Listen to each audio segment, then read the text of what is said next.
Pourquoi le professeur Didier Raoult n'a pas réalisé une étude parfaitement dans les clous selon les critères académiques? Je réponds tout de suite à cette question.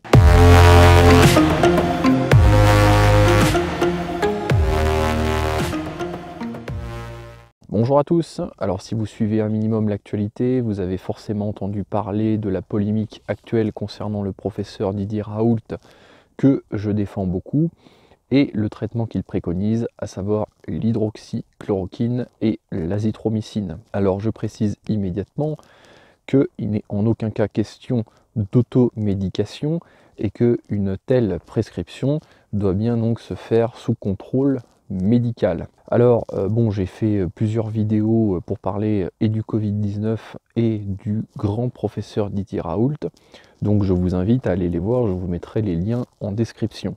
Aujourd'hui, je voulais parler spécifiquement de ce qui est reproché au professeur, à savoir la rigueur des études qu'il a réalisées.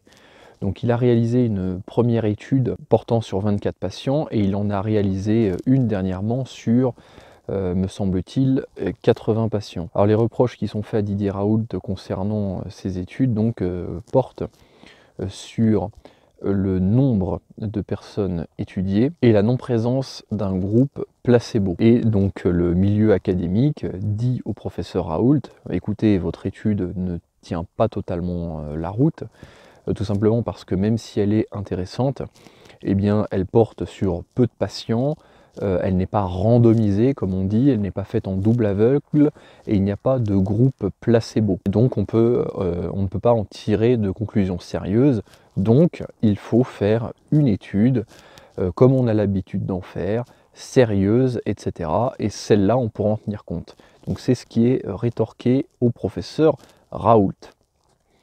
Mais que peut-on répondre à ces chercheurs qui sont actuellement dans la critique?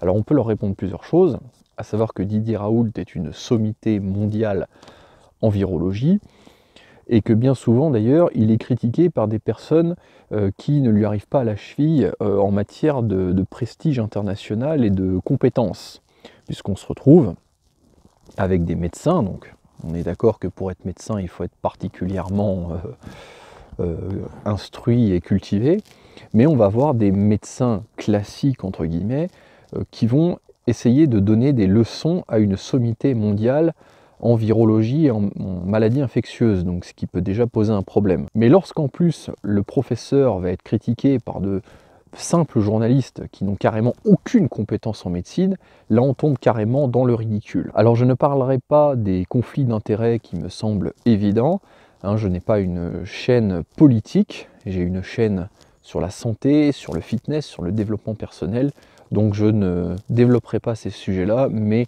les conflits d'intérêts me semblent nombreux et on ne peut pas ne pas en tenir compte. Je vais donc me contenter de répondre aux critiques qui sont faites à l'égard du professeur. Concernant la première critique, à savoir le faible nombre de patients et le manque de rigueur, on peut simplement rétorquer que nous ne sommes pas dans une situation normale.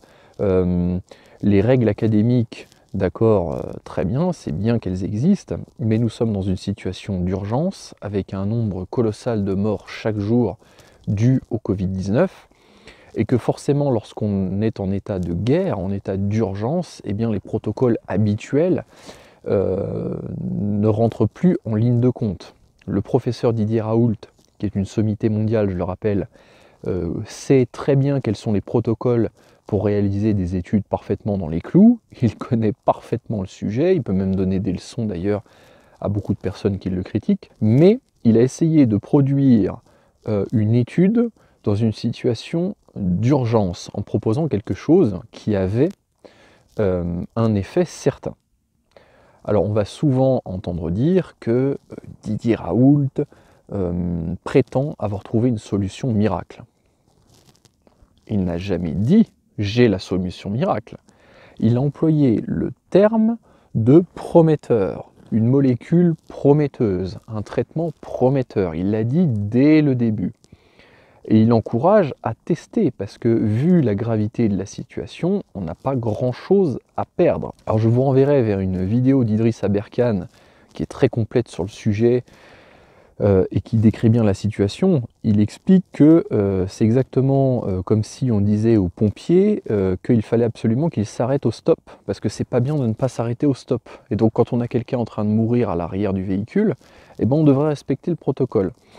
Bon, bah, c'est exactement la même chose par rapport à l'histoire dont je suis en train de vous parler. On est dans une situation d'urgence, le protocole précis, on n'a pas forcément à le respecter, et on essaie de trouver une solution prometteuse en un minimum de temps, et c'est ce que le professeur Raoult a tenté de réaliser. Concernant la non-présence d'un groupe placebo, la réponse me semble très simple, à savoir qu'elle pose des problèmes éthiques. Est-ce que si vous étiez concerné, ou donc soit directement, à savoir que vous seriez malade ou qu'un de vos proches serait malade, donc concerné indirectement, est-ce que vous accepteriez qu'on vous dise bon, on va utiliser donc vous-même ou la personne que vous aimez un petit peu comme cobaye, et donc on va lui donner quelque chose. Il est possible que ce soit une molécule qui potentiellement puisse l'aider à guérir, mais il est aussi possible qu'on ne lui donne rien et que ce soit simplement un placebo, et forcément il faut bien qu'il y ait des personnes qui fassent partie du groupe placebo et qui ne bénéficient pas d'un éventuel traitement capable de les faire guérir. Je pense que ça pourrait poser un petit problème éthique, non, vous croyez pas? Le groupe placebo dans des études en temps normal, bon d'accord, c'est très bien, mais lorsqu'on est dans une situation d'urgence, il me semble que ça peut poser un petit problème d'éthique, je sais pas, mais visiblement il y a des personnes qui n'y ont même pas pensé, alors que ça me paraît absolument évident. Voilà, donc selon moi, ces deux simples arguments suffisent à ridiculiser